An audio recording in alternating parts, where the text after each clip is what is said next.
Good morning, everybody. I'm Chief Connie Terrell.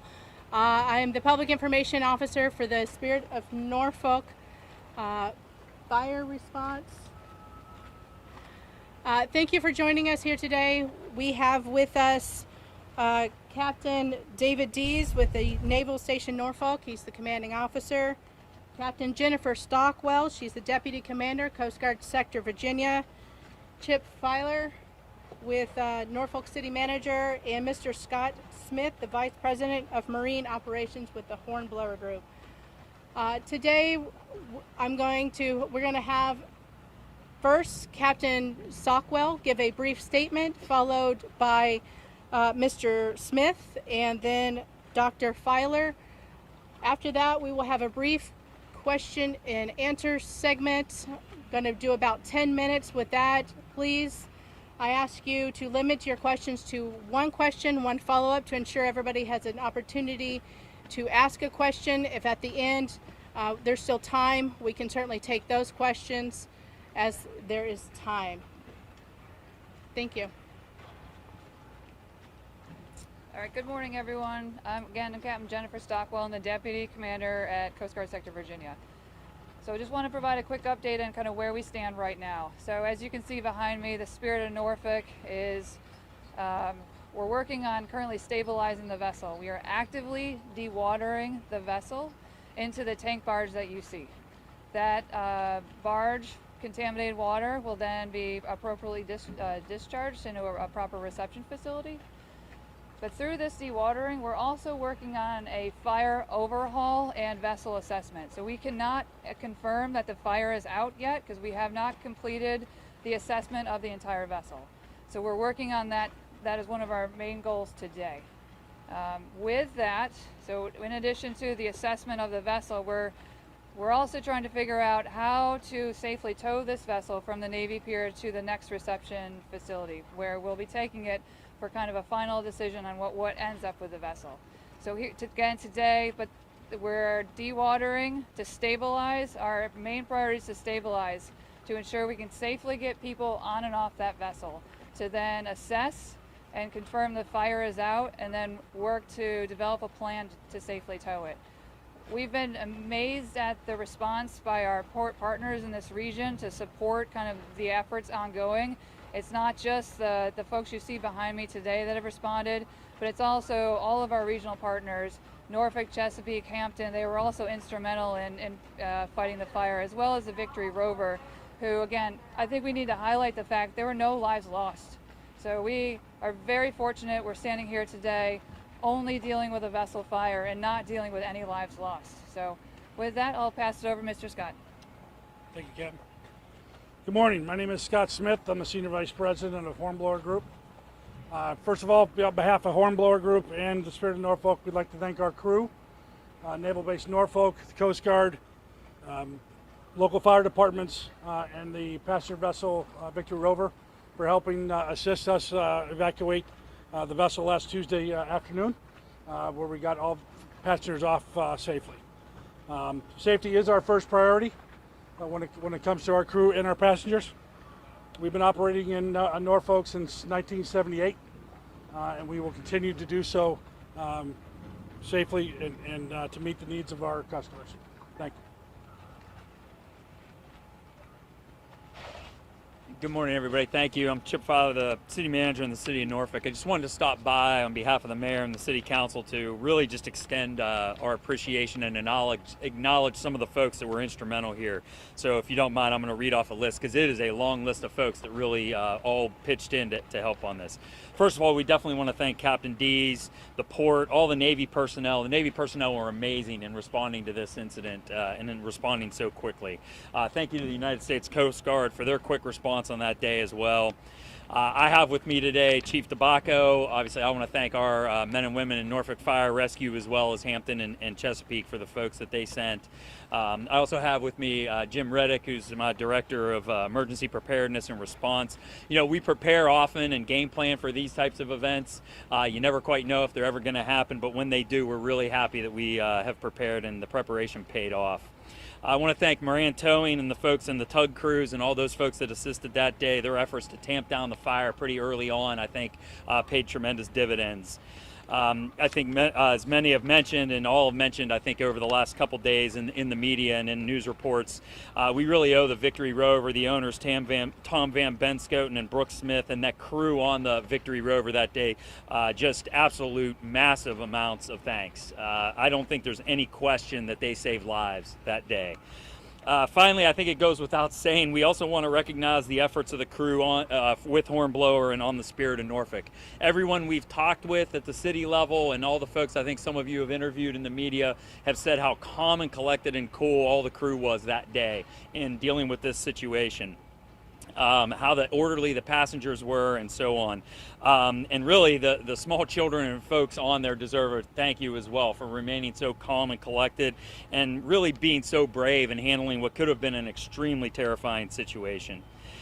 Obviously, at the city level, on behalf of the mayor and everyone, this is an iconic ship, and so it's really disheartening to see the scene behind us here. We know there have been so many memories made over the years on this vessel.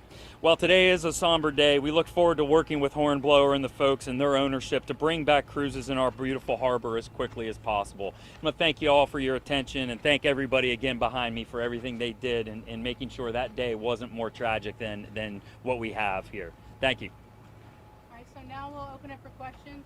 Mr. Smith, I have a question. I'm Andy Fox with Wavy TV. The first reports were that the first sign of trouble was the smell of burning rubber. My question is, why wasn't the first sign an alarm going off, a smoke detector going off, something that alerted everyone that there was something wrong? And was there some type of fire retardant system inside where this fire started? And the first reports preliminarily were the engine. Can you confirm?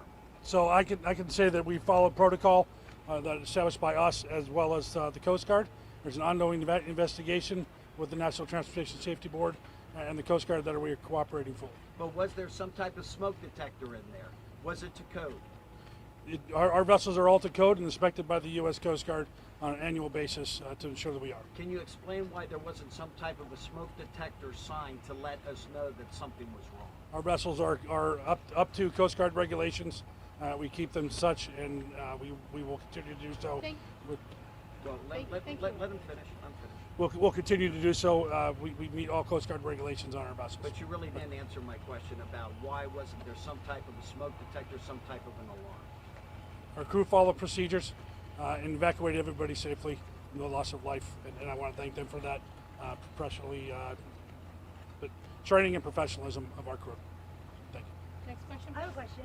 Can Hi. you say, sorry, could you please state your name and agency who you're with as well, please? Sorry. Yep. For the same gentleman, my name's Penny Canary, reporter WTKR News 3. Like Chip mentioned, this is an iconic ship. People have bookings, people plan to be on. I know you guys mentioned you're trying to bring in another ship, but when can that happen? If it doesn't get here in time, will people be refunded? We are working as quickly as possible to bring another ship to the area.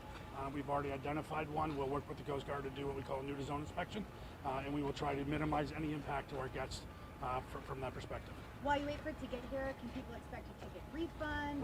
We are in contact with all of our guests through our team. So, thank you. Thank you. My name's Ann from Channel 13. I have a question for Captain Stockwell. Yes, ma'am. I know that there's still a lot of time until you can really assess the damage, but is there, any sign that there's any fuel leaking into the water regarding this incident? We haven't seen any observable sheen right now, so we do not believe we have any active discharge. But as you can see behind me, there's a boom. We're working to put a boom in place to really minimize any threat. So we are in a dynamic response.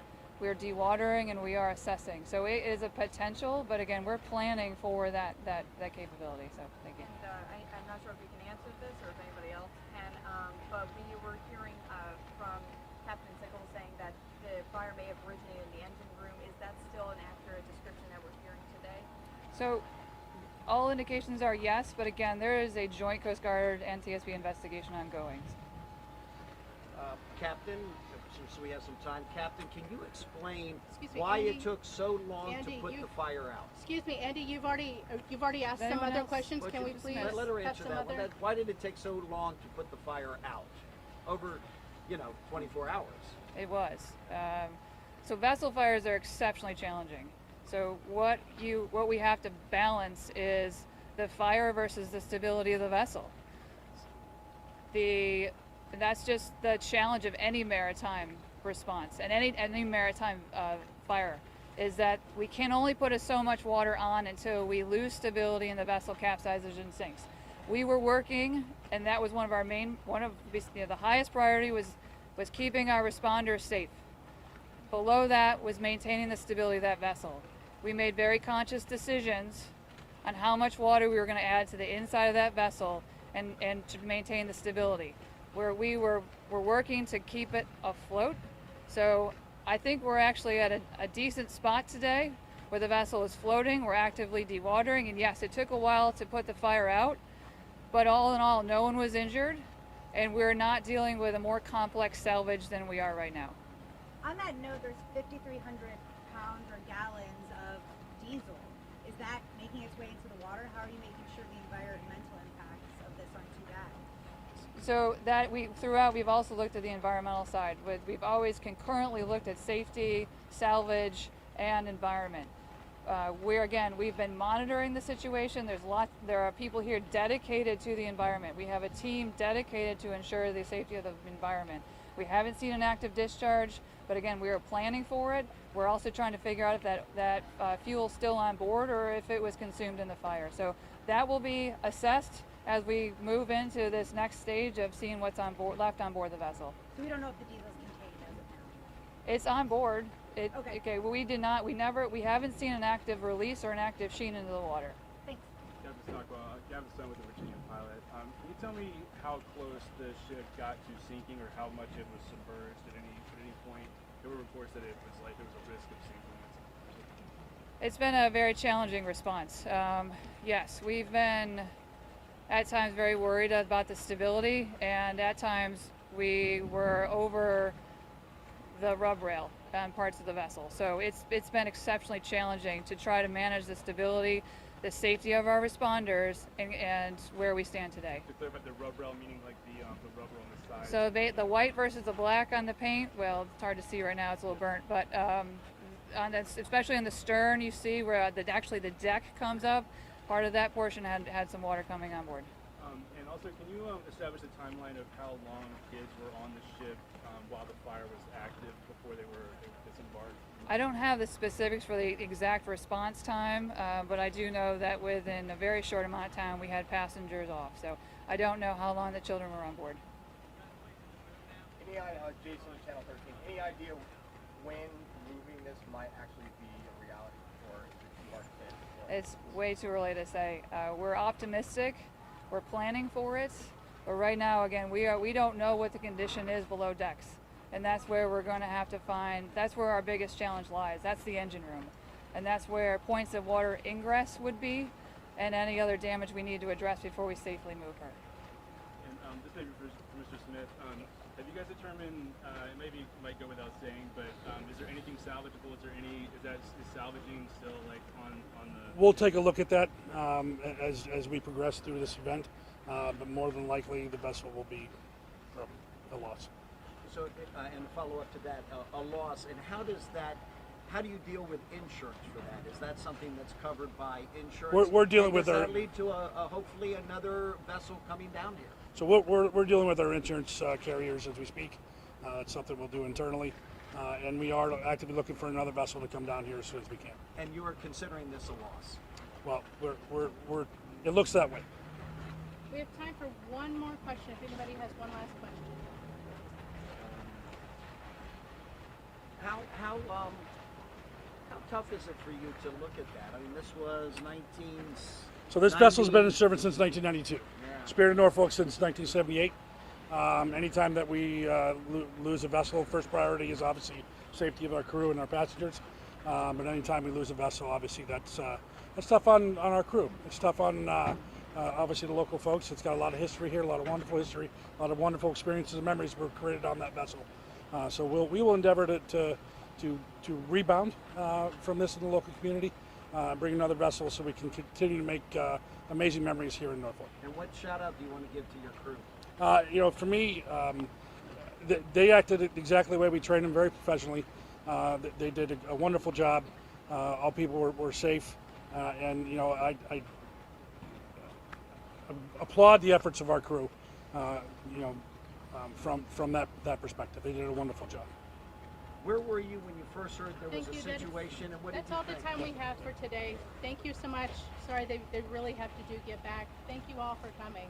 I appreciate it. Was that 15 minutes? Thank you.